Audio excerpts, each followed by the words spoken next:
என்னன்னு சொல்லு. புதுசா வாங்கின இடத்த பொதுவுல போட சொல்றாங்கம்மா. புதுசா வாங்கின இடத்த பொது, அது ஓம் புருஷன் போய் அவர் சம்பாத்தியத்துல வாங்கின இடம், அதை எப்படி பொதுவுல அவங்க சொத்து போடுவாங்க? பிரிக்காம எது வாங்கினாலும் பொதுவும் அது. சொத்து பிரிக்கலைன்னா எதுவா இருந்தாலும் பொதுவா? ஆமாம்மா. இது என்னங்கடா அது புது ரூல்ஸா இருக்கு? சுப்ரீம் கோர்ட்ல கூட இப்படி ஒரு ஜட்ஜ்மெண்ட் நான் கேள்விப்பட்டது இல்லையே. என்ன கோபின்னா அனுபவம் பேசுதா? ஆமாங்க. ஒரு பர்சனோட சுய சம்பாத்திய சொத்துல யாருக்கும் பங்கு கொடுக்கணும்னு அவசியம் இல்லை. அப்படி அதை பொதுவாக பங்கு பிரிக்க சொல்லவும் யாருக்கும் ரைட்ஸ் கிடையாது.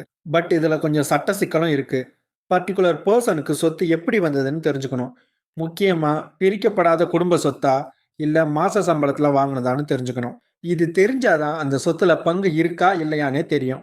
இந்த வீடியோவை பார்க்குற உங்களுக்கு உங்கள் அப்பா இல்லைன்னா அம்மாவோட சுய சம்பாத்திய சொத்து உங்களுக்கு எப்படி கிடைக்கும், இல்லை கிடைக்கவே கிடைக்காதான்னு டீட்டெயில்டாக வீடியோ கிரியேட் பண்ணியிருக்கேன். ஸோ கீழே இருக்க லிங்கை டச் பண்ணி உங்கள் ரைட்ஸை கட்டாயம் தெரிஞ்சுக்கோங்க. இந்த மாதிரி லீகல் இன்ஃபர்மேஷன் நீங்கள் தெரிஞ்சுக்கணுன்னா நம்ம சேனலை சப்ஸ்கிரைப் பண்ணிடுங்க. உங்களோட அடிப்படை உரிமையை கட்டாயம் தெரிஞ்சுக்கோங்க.